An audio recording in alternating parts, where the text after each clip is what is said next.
My first home, I thought they were my parents, but they were white. So after that, I realised I was stupid in that actually white plus white does not equal Māori. So my brother had to tell me that we're in this system called fostering. And so ever since that, I've been wondering who my parents were.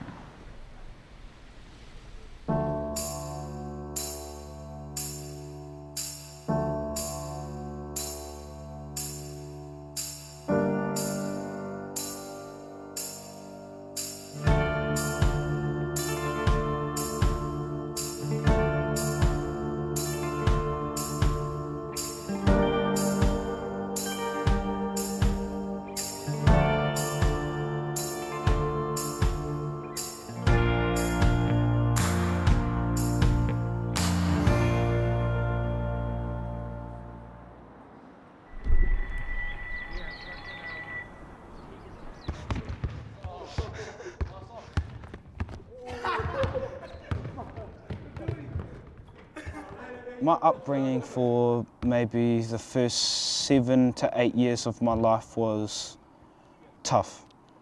I've been in 5 homes, foster homes here in Christchurch. Kia ora, ko mana tōku ingoa, hurio no Ngāti Porou me Ngāti Rangi. Ka noho au ki Kaipoi, kei te haere au ki te kura tuaroa o Kaipoi. The reason why I had to leave my mum and dad is they couldn't actually look after themselves. So having to look after me and my brother would have been a task for them. I've met my birth father. I met him not long ago and now he's teaching me all about my whakapapa, and I have not met my birth mother. There were maybe 2 homes that didn't really, that had adults that didn't really accept my brother and I for what we stood for and who we were as well. There was also a period of time of homelessness with my brother and I, and quite a bit of physical abuse. Yeah. That punishment came with like a wooden spoon or like a knife. I'd try and run away, and there was one time where they managed to get some of my back, and it's still on my back to this day, the scars. But there was only one household that only contained the violence, whereas the other household they just didn't really care. They just felt like fostering was a way of getting income or just free money really, because that comes with the system.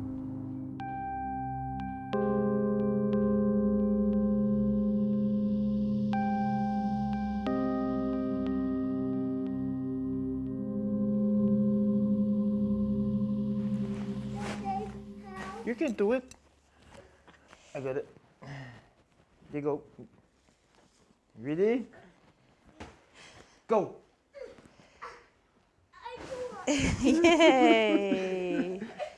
Kia ora. My name's Esquire J Gangster Puri Puri Junior II. This is my wife Annika. This is my daughter Leila over there. And this is Machu. And this is Marika. And this is my whānau.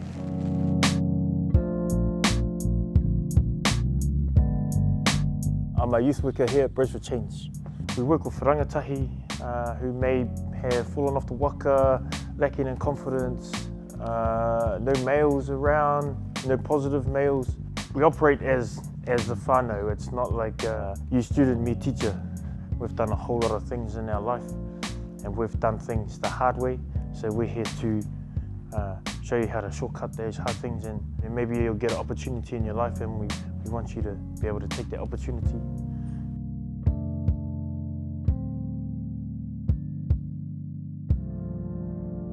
Oh, kia ora mātou, Jay. Oh, cheer, bro. Long time, mate. How are you? Good, bro. Good. What you doing? Just having a feed, bro. Oh, yeah. Want a feed? Yeah, you need a hand? Yep. The little bird tells me that you could be up for head boy next year, bro. What's up with that? Yeah, that's true. Yeah, we have a lot from state care. They come from disadvantaged homes. So it could be gang, could be single parent homes, could be just idle hands, you know, or even pohara, hungry. 98% of our rangatahi are Māori, and from homes that aren't very familiar with their culture is quite sad to see. And you have to think why do they not have that, or why do their parents not have that to be able to give to their kids that they're coming to get it from us. So we get the rangatahi to connect to Te Ao Māori. So things like maurako, it's hands-on, different types of kōauau, and all the kōrero that comes with that. We make patu, pūrere hua, haka, waiata.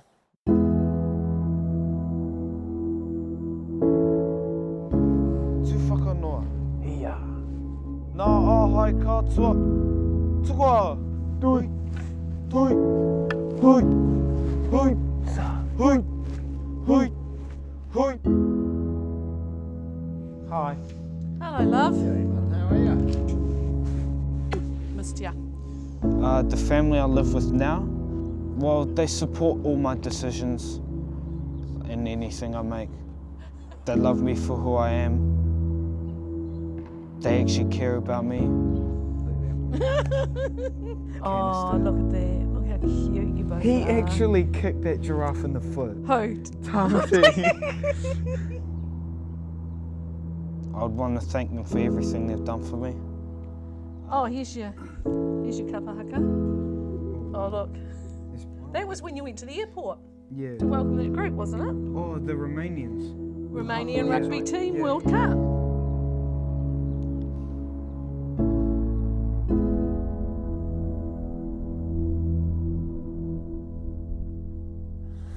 I've been in Christchurch now for about 10 years. Moved here from West Auckland.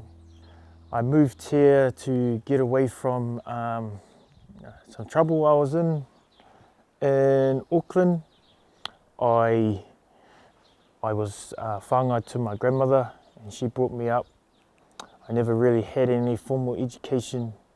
I was very independent at a young age.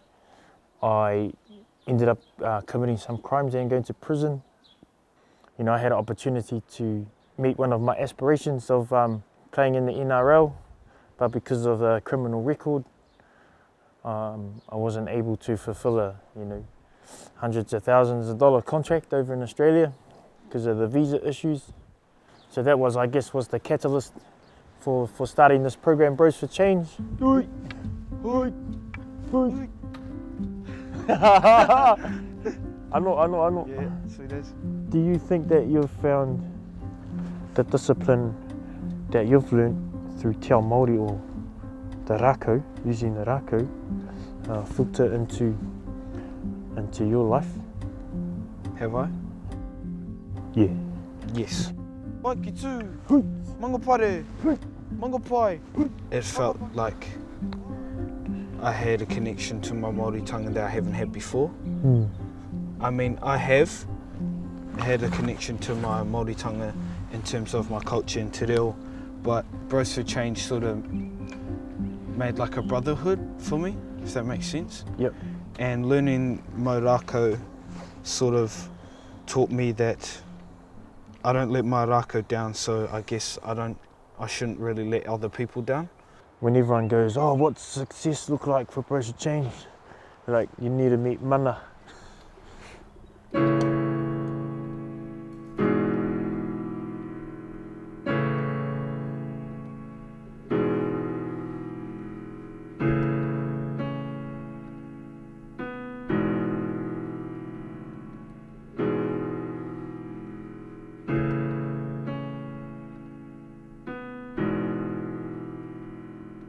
If I were to have a whānau when I'm older, the type of things I would probably like to achieve is sort of for them to feel safe. I'd want my tamariki to feel safe around me and not really have to be taken away from me like I was taken away from my parents. I think I feel the same. Like I wouldn't want my kids to be taken away. But I also want to have a relationship as a dad, because I was whāngaita as well. So me and my dad, he was always there, but we never really had a relationship until it was almost too late. You know, one thing I aspire to is make sure that my kids are always like not too shy to hug me, or you know, we spend time together and like dad daughter or dad son, or all of us together, so they can have that. I think that's what everyone wants to say, is what better for their kids is what they had. You have to look at what's success.